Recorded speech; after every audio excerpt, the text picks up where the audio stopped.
Good afternoon बच्चों। Amit sir वापस से आ गए हैं कंसेप्ट एंड क्लैरिटी से अपनी क्लासेस लेकर के। और इस बार अभी हम लोग जो करने वाले हैं बच्चों वो बिजनेस स्टडीज की क्लास करेंगे। और फाइनेंशियल मैनेजमेंट आप बोल लो या आप उसको बिजनेस फाइनेंस बोल लो, एक ही बात है बेटा। हमारे पास आज का जो टॉपिक है दैट इज फिक्स कैपिटल। ये जो टॉपिक है फिक्स कैपिटल, कैपिटल के नाम से हमें लगता है कि शायद हम लायबिलिटी के बारे में बात कर रहे होंगे, जो कि ना हम लोगों ने अकाउंट्स में पढ़ा है। लेकिन बच्चों ये ना लायबिलिटी के बारे में बात नहीं कर रहे हैं हम लोग। यहाँ पर बेसिकली हम लोग जो बात कर रहे हैं वो हम लोग बात कर रहे हैं फिक्स कैपिटल का मतलब होता है basically fixed assets.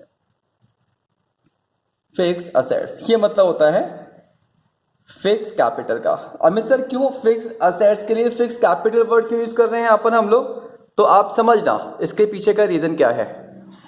Fix assets को खरीदने के लिए हमें चाहिए पैसा, और पैसा जो है हम लेकर के आएंगे मार्केट से। फिक्स असेट्स जो हमें रिटर्न जनरेट करके देती हैं उसका टाइम पीरियड होता है लंबा बच्चों। एक मशीन खरीदी मैंने, मान लेते हैं 10 लाख रुपए की, तो उसका जो बेनिफिट मिलेगा मशीन का वो मुझे मिलेगा कई सालों तक, और उसका जो रिटर्न मिलेगा वो भी कई सालों तक मिलेगा बच्चों मुझे वहां पर। तो यहां पर मशीन को खरीदने के लिए जो मुझे पैसा चाहिए वो भी मैं लॉन्ग टर्म से लूंगा, इसलिए हम इसको बोलते हैं फिक्स कैपिटल बेटा। यहां पर कैपिटल का मतलब इक्विटी नहीं है, यहां पर कैपिटल का मतलब फिक्स कैपिटल का मतलब क्या बेटा यहां पर कि वो जो हमने पैसा लिया है वो हमने लॉन्ग टर्म बेसिस पर लिया है, चाहे हमने शेयर से लिया है, चाहे हमने डेट से लिया है या डिवेंचर से लिया है बेटा हमने यहां पर। ठीक है जी। तो फिक्स कैपिटल वर्ड का मतलब क्या होता है, हमेशा फिक्स असेट्स होता है। तो फिक्स असेट्स या फिक्स कैपिटल की पॉइंट्स क्या हैं, डेफिनेशन क्या है। सबसे पहले fix assets remain in the business for more than 1 year. ये अकाउंट्स में भी आप लोग पढ़ चुके होंगे 11th क्लास के अंदर बच्चों। सच कोई भी चीज जिसका फायदा हमें 12 महीने से ज्यादा टाइम के लिए मिलता है वो हमारी असेट्स होती है, फिक्स असेट्स होती है। इसके एग्जांपल है land and building, plant and machinery, furniture and fixture, ये सारे हो गए बेटा। फिक्स असेट्स के मैनेजमेंट से क्या मतलब है, फिक्स असेट्स के मैनेजमेंट से क्या मतलब है मैं आपको बताऊं, और इसको एक और नाम दूंगा, हालांकि मैंने नीचे लिखा हुआ है। इसको बेसिकली हम बोलते हैं इन्वेस्टमेंट डिसीजन। इन्वेस्टमेंट डिसीजन बच्चों, जो हमने इन्वेस्टमेंट डिसीजन में पढ़ा था ना, एग्जैक्टली वही इसका पॉइंट है यहाँ पर। क्या मतलब है मैनेजमेंट ऑफ फिक्स असेट्स का, allocation of firms capital. Allocation का मतलब होता है बंटवारा देना बेटा, ठीक है। Allocation of firms capital to different assets with long term implications. इसका मतलब क्या है कि मान लेते हैं ये हमारे पास फर्म है बच्चों, ये हमारे पास फर्म है, और ये फर्म का नाम क्या है बेटा हमारे पास, ये है रिलायंस इंडस्ट्रीज लिमिटेड, ये है हमारे पास। इसके पास ना 10 CR 10 करोड़ रुपए हैं, और इसके पास अलग अलग जो है बेटा यहाँ पर वो हैं असेट्स हैं जिसमें इसको इन्वेस्ट करना है। Project A, project B, project C, project D और प्रोजेक्ट ई। तो मैनेजमेंट ऑफ फिक्स असेट्स का मतलब होता है कि जो फर्म है वो अपनी असेट्स का या अपने ये जो लिखा हुआ है यहाँ पर फर्म्स कैपिटल, ये जो वर्ड है ना बेटा हमारे पास फर्म्स कैपिटल, ये जो 10 CR का अमाउंट है इसको हमने बोल दिया firms capital. Firms capital allocation word का मतलब होता है कि ये 10 CR या 10 करोड़ रुपए को प्रोजेक्ट ए को कितना मिलेगा, बी को कितना मिलेगा, सी को, डी को और ई को कितना कितना मिलेगा, और इनका जो इम्प्लीकेशंस होगा वो लॉन्ग टर्म होगा। Such decisions are also called investment decision, मैंने आपको हालांकि पहले बता दिया, या फिर कैपिटल बजटिंग डिसीजन, दोनों भी बोलते हैं बेटा। इससे जो अफेक्ट होगा, ग्रोथ अफेक्टेड होगी बेटा इससे हमारी, इससे हमारी प्रॉफिटेबिलिटी अफेक्टेड होगी, और इससे हमारा risk of a business affected होगा। कैसे अफेक्टेड होगा, जब कभी भी आप एक बड़ी मशीन खरीदोगे बच्चों तो वहां पर ज्यादा प्रोडक्शन होगा, ज्यादा प्रोडक्शन से मतलब ज्यादा सेल होगी बेटा, इसी को हम बोलते हैं ग्रोथ, ठीक है ना। मतलब मोर फिक्स असेट्स, मोर फिक्स असेट्स इसका मतलब होता है मोर प्रोडक्शन, ठीक है जी, मोर प्रोडक्शन। और मैं आपको पहले भी समझा चुका हूं जो ग्रोथ है उसका मतलब क्या होता है। ग्रोथ का मतलब होता है बेटा बढ़ना, आपका जो सेल्स है वो बढ़ गई, आपका प्रोडक्शन बढ़ गया, और ये दोनों तभी बढ़ेंगे जब आपकी फिक्स असेट्स बढ़ेंगी बेटा। प्रॉफिटेबिलिटी का मतलब क्या है बेटा, जितना ज्यादा प्रोडक्शन करोगे उतना ही ज्यादा मोर प्रॉफिट, उतने ज्यादा प्रॉफिट होगा बेटा। रिस्क क्या, रिस्क का मतलब क्या है बेटा यहाँ पर, मैं बोल सकता हूं मोर रिस्क, आपका रिस्क फैक्टर भी बहुत ज्यादा बढ़ जाएगा। देखो सीधी सी बात है, बिजनेस में अगर आप ये सोचते हो कि आपके प्रॉफिट होने की पॉसिबिलिटी जितनी ज्यादा है तो लॉस होने की पॉसिबिलिटी भी आपकी उतनी ही ज्यादा होगी बच्चों यहाँ पर। तो ये हमने पढ़ लिया सारे के सारा फिक्स असेट्स के बारे में बेटा हमने यहाँ पर, ठीक है। अच्छा जी, अब हम जो यहाँ पर पढ़ेंगे बेटा वो है फैक्टर्स अफेक्टिंग फिक्स कैपिटल। सबसे पहली चीज, ये जो फिक्स कैपिटल है इसका मतलब पता है क्या है, यहाँ पर मैं शॉर्ट में लिख रहा हूं FA फिक्स असेट्स, पहली चीज। और जो फैक्टर वर्ड है ना, इसका मतलब क्या है? फैक्टर वर्ड का मतलब होता है ऐसी कौन कौन सी बातें हैं जो हमें याद रखनी पड़ेंगी, जो हमें ध्यान रखनी पड़ेंगी कि हमें हमारे बिजनेस के अंदर ज्यादा फिक्स कैपिटल चाहिए या कम फिक्स कैपिटल चाहिए बेटा। ये है फैक्टर्स मतलब। जैसे सबसे पहले क्या बेटा आपके पास, nature of business. Nature of business, business के दो नेचर होते हैं बेटा हमारे पास यहाँ पर। कौन कौन से होते हैं? एक तो होता है मैन्युफैक्चरिंग और एक होता है ट्रेडिंग। अब दोनों का मतलब समझ लो। मैन्युफैक्चरिंग का मतलब होता है जहां पर चीजें बनती हैं, जहां पर प्रोडक्शन होता है बेटा, और जहां पर प्रोडक्शन होगा वहां पर हमें ज्यादा मशीन की जरूरत पड़ेगी, तो मोर फिक्स कैपिटल, मोर फिक्स कैपिटल, ठीक है। मशीन की जरूरत कहां पे पड़ेगी आपको? आपको फैक्ट्री में पड़ेगी। तो मैं यहां पे से लिख सकता हूं बेटा जो मैन्युफैक्चरिंग है इसका मतलब क्या है बेटा? इसका मतलब है आपके पास यहां पर फैक्ट्री। और अगर फैक्ट्री है बेटा तो आपको यहां पे क्या पड़ेगी? मशीन की जरूरत पड़ेगी। ट्रेडिंग बिजनेस का मतलब क्या होता है बच्चों यहां पर? ट्रेडिंग बिजनेस का मतलब क्या होता है बच्चों यहां पर? वहां पर purchase of goods and then sale of goods. ये गुड्स लिखा है, मैं इसको काट के दोबारा लिख देता हूं, कोई आपको कंफ्यूजन नहीं हो जाए।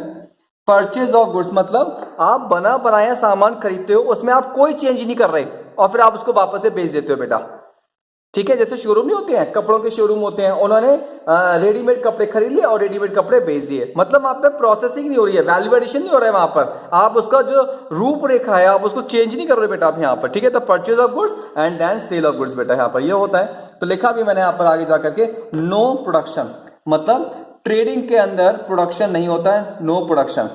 तो यहाँ पे क्या चाहिए आपको? लेस फिक्स कैपिटल चाहिए बेटा आपको यहाँ पर। I hope it is clear now. इसके बाद है स्केल ऑफ ऑपरेशंस। तो बिजनेस जो आप करते हो ना वो आप दो स्केल पे करते हो, एक लार्ज स्केल पे बिजनेस कर रहे हो बच्चों और एक स्मॉल स्केल पे बिजनेस कर रहे हो। तो जाहिर सी बात है अगर आप लार्ज स्केल पे बिजनेस कर रहे हो तो यू नीड मोर असेट्स या मोर फिक्स कैपिटल। अगर आप स्मॉल स्केल पे बिजनेस कर रहे हो तो आपको कम फिक्स असेट्स चाहिए, मतलब कम फिक्स कैपिटल बच्चों यहाँ पर। इसके बाद है choice of technique. Choice of technique, ठीक है बच्चों, ये आपने 11th क्लास में इकोनॉमिक्स में भी कर चुके हो। आपके पास बिजनेस को करने की दो जो है टेक्निक होती हैं, एक होता है कैपिटल इंटेंसिव और एक होता है लेबर इंटेंसिव। कैपिटल इंटेंसिव का मतलब ही होता है बच्चों कि आपको ना ज्यादा असेट्स चाहिए, मतलब मेरा जो बिजनेस है उसके अंदर जितना भी काम होता है वो सारा की सारा काम आपका मशीनों से ही होता है बेटा। ज्यादा मशीनें मतलब ज्यादा फिक्स असेट्स और ज्यादा फिक्स असेट्स मतलब ज्यादा फिक्स कैपिटल। लेबर इंटेंसिव का मतलब क्या होता है बेटा? ये वो इंडस्ट्रीज होती हैं, ये वो बिजनेस होते हैं जहां पर आप जो काम करते हो मशीनों से कम करते हो और आप जो लेबर है उससे ज्यादा काम कराते हो। तो जब काम लेबर करेगी बेटा आपका ज्यादा से ज्यादा, तो वहां पर आपको मशीन की रिक्वायरमेंट कम हो जाएगी बच्चों वहां पर। तो ये हो गया बेटा हमारे पास चॉइस ऑफ टेक्निक वाला पॉइंट। इसके बाद है टेक्नोलॉजी अपग्रेडेशन। अब समझना इसका मतलब क्या है टेक्नोलॉजी अपग्रेडेशन का। जैसे मैं आपको एग्जांपल से समझाता हूं, आपने नाम सुना होगा कंप्यूटर इंडस्ट्री या सॉफ्टवेयर इंडस्ट्री। वहां पे जितने भी काम होते हैं ना वहां पे कोई मशीनें नहीं होती बेटा, बड़ी बड़ी मशीनों के नाम पर वहां पर सबसे ज्यादा आपको क्या मिलेगा? वहां पर आपको सबसे ज्यादा मिलेंगे कंप्यूटर्स। और वहां पे जो टेक्नोलॉजी है ना बड़ी स्पीड से चेंज होती है। आज जो वो कंप्यूटर यूज कर रहे हैं, आज जो वो सॉफ्टवेयर यूज कर रहे हैं, 2 महीने बाद 3 महीने बाद वो है जो उनका बेकार हो जाएगा। उनको नई चीज चाहिए बेटा, नया कंप्यूटर चाहिए, नए सॉफ्टवेयर चाहिए उनको बेटा यहाँ पर। इसको बोलते हैं टेक्नोलॉजी अपग्रेडेशन। एज सच कोई भी इंडस्ट्री, एज सच कोई भी बिजनेस जहां पर बिजनेस की जो असेट्स हैं बहुत स्पीड से डेप्रिशिएट होती हैं या ऑब्सोलीट होती हैं, ठीक है ना, डेप्रिशिएटेड सूनर, इसको मैं बोलूंगा यहां पर ऑब्सोलीट। ऑब्सोलीट सूनर मतलब बड़ी ही स्पीड से अगर खराब होती हैं आपकी असेट्स तो वहां पर आपको जल्दी जल्दी असेट्स को अपग्रेड करना पड़ेगा बेटा। उसके लिए आपको ज्यादा पैसा चाहिए, मतलब मोर फिक्स असेट्स मोर फिक्स कैपिटल बेटा यहाँ पर, ठीक है। ये हो गया हमारे पास। नेक्स्ट पॉइंट है ग्रोथ प्रोस्पेक्ट्स। ये भी मैं आपको पहले समझा चुका हूं कई बार। ग्रोथ वर्ड का मतलब होता है मोर सेल्स। मोर सेल्स का मतलब होता है मोर प्रोडक्शन। और जो मोर प्रोडक्शन है वो आप सिर्फ और सिर्फ तभी कर पाओगे जब आपके पास ज्यादा फिक्स असेट्स होंगी, ज्यादा मशीनरी होगी बेटा।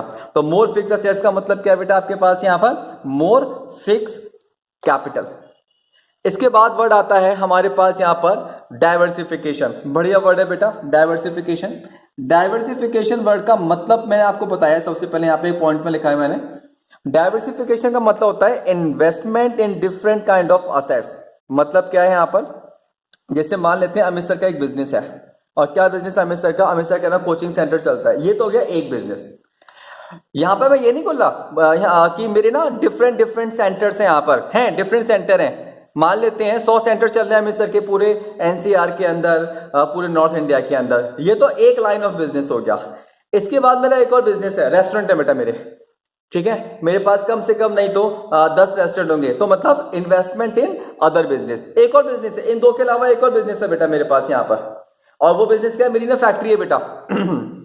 किस चीज की फैक्ट्री है सर आपके पास, एलईडी बल्ब बनाने की मेरी फैक्ट्री है। तो आप देखोगे डिफरेंट डिफरेंट काइंड ऑफ क्या हो गए, मेरे बिजनेस हो गए, उसी को बोलते हैं डाइवर्सिफिकेशन।